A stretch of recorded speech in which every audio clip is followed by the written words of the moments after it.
अस्सलामु अलैकुम वरहमतुल्लाहि वबरकातुहू। अल्लाह तबारक व तआला दे सोहने ते बबरकत नाम तो शुरू करना जिहड़ा तमाम जहाना दा मालक है। ते बेलियो ते सजनों की हाल है तुहाडा। मैं उम्मीद करना कि तुसी सारे ठीक ठाक हो सो ते अल्लाह तबारक व तआला तुहाडे ते हज़ारां नेमतां ते बरकतां दा नज़ूल फरमाए।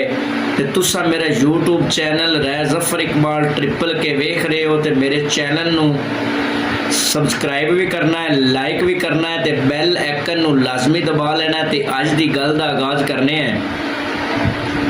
गल इस तरह भी किसी हस्पताल दे विच ना दो मरीज़ दाखिल होंदे ने ते उन्हां मरीज़ां दी कंडीशन ये होंदी है कि एक मरीज़ तां अपने बैड ते लेटे ही रहिंदा है ते एक मरीज़ की कंडीशन ये होंदी है कि वह थोड़ी देर वास्ते उठ के अपने बैड ते बैठ जाता है ते फिर लेट जाता है।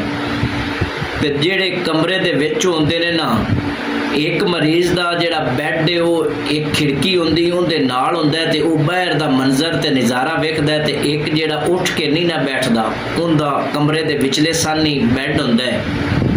वक्त गुजर रहा होंदा है ते जेड़ा खिड़की दे नाल जिंदा बैड होंदा है ना, खिड़की नू सामने होंदा है, वो उठ के बह के ना ते दूसरे अपने मरीज़ नू पता है की दसदा है।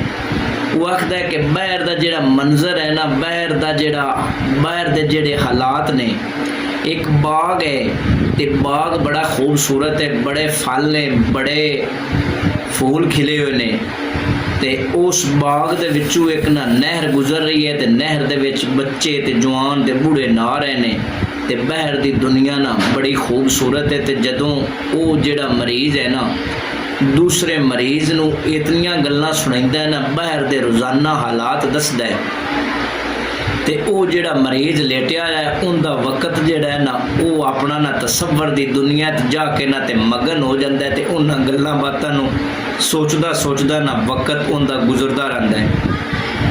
वक्त गुजरता रहता है। एक दिन ना नरस होंदी एक वो की वेखदी है कि जेड़ा मरीज़ खिड़की नू सामने हुंदा है, खिड़की दे नाल हुंदा है, उन्होंने आके चेक कर दी है तो वह मुर्दा होंदा है, मर जाता है। तो जदों मर जाता है ना तो वह नरस भी दूसरे नू दस देंदी है तो उनकी जिहड़ी मैयत ते लाश है ना उन्होंने उस कमरे दे विचों कढ़ के ते वारसां दे हवाले कर दिता जाता है। तो उन्होंने जिहड़ा दूसरा मरीज़ लेटिया रहा होंदा है उनकी कंडीशन ये होंदी है कि वह नरस नू मिन्नत करता है भी जिहड़ी मेरा बैड है ना ये मैनू इस जगह तो बदल के ना ते खिड़की दे सामने कर दिओ। ते उस मरीज़ का बैड जिहड़ा खिड़की दे सामने कर दिता जाता है। जदों कर दिता जाता है ना हुण उस मरीज़ तो उठ्या नहीं जाता, बरकैफ ना कोशिश करके ना आपदा हत्थां ते कूणियां दे नाल बड़ी ना कोशिश करके ना थोड़ा जिहा उता होंदा है ना ते उस खिड़की दे विचों बाहर वेंदा है ना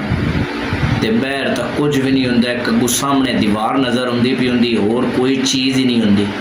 वो बड़ा मरीज़ हैरान होंदा है, परेशान होंदा है, मिस नूं बुलाइंदा है, नरस नूं बुलाइंदा है ते बुला के पुछदा है कि जेड़ा वो मरीज़ आ जेड़ा उन्होंने इस बारी ते खिड़की दे विचों नज़र आउंदा वो मैनू नहीं आ रहा, बाहर दी दुनिया बड़ी खूबसूरत है लेकिन मैनू नज़र नहीं आ रहा। ते वो जिहड़ी नरस ते मिस पता है की गल करदी है, वो आखदी है कि जेड़ा वो मरीज़ आ ना वो अखां तो आ नबीना, वो अन्ना, उन्हों तो नज़र ही को नहीं आउंदा ते वो तो सिर्फ तिन्नू खुश रखण वास्ते, तेरा वक्त लगावन वास्ते तिन्नू अपना बाहर दियां खूबसूरत गल्लां ते नज़ारे दस के ते तेरा गुजारा करदा ते तिन्नू खुशी देंदा कि मेरे जिहड़ा नाल वाला मरीज़ है वो बोर ते परेशान ना हो जाए, दिल ना छड़ जाए। ते दोस्तों ते बेलियो गल सुनाउण दा मकसद ये है कि असी दुनिया ते आए हाँ वो खुशबख्त अच्छे इंसान होंदे ने